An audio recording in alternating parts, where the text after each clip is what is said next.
Hello বন্ধুরা, Dinesh auto centre YouTube চ্যানেলে সবাইকে স্বাগত জানাই।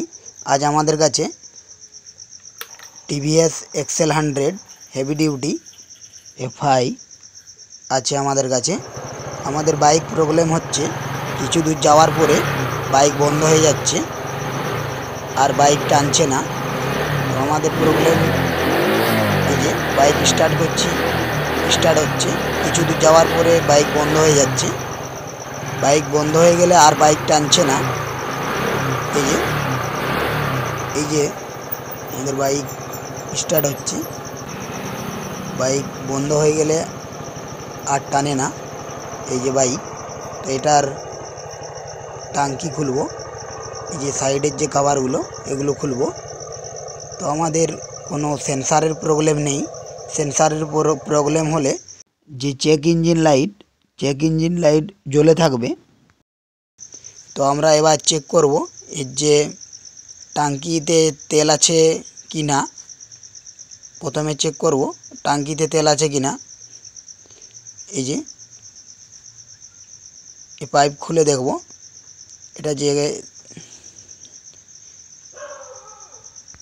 এটা ফুয়েল পাম্প থেকে তেল টাঙ্কিতে যায়। এটা ব্যাক লাইন, যে লাইন এটাতে তেল কম বের হয়। তো এবার ভিতরের যে লাইন, যেটা টাঙ্কি থেকে যে ফুয়েল পাম্পে আসে, এই পাইপটাতে, তো এটাতে দেখব কতটা তেল আছে আমাদের। এই তো আমাদের টাঙ্কিতে তেল আছে। তাহলে আমরা দেখব আমাদের যে ফুয়েল পাম্পের যে ফিল্টার, অনেক সময় ফুয়েল পাম্পের ফিল্টার জাম হয়ে গেলে প্রবলেমটা হয়ে থাকে। এই যে ফুয়েল পাম্পের ফিল্টার খুলছি, এই যে ছোট ফিল্টার, যে ফুয়েল পাম্পের যে ফিল্টার, এই যে ফিল্টার আমাদের জাম হয়ে গেছে। এই জাম হওয়ার কারণে বাইকটা প্রবলেম করছিল। এই যে ফিল্টার জাম হয়ে গেছে। তো এটা আমরা ফিল্টারটা ওয়াশ করে লাগাবো। এই যে ওয়াশ করে ফিল্টার লাগিয়ে দিয়েছি। এই যে এবার যে ফুয়েল পাম্পের যে পাইপ লাগাচ্ছি, এই যে পাইপ, এই যে তার উল্টো পাশের যে পাইপ, তো দুটো পাইপই লাগানো হয়ে গেল। এবার আমরা ভিডিওটি ভালো লাগলে লাইক করে মোটিভেট করবেন।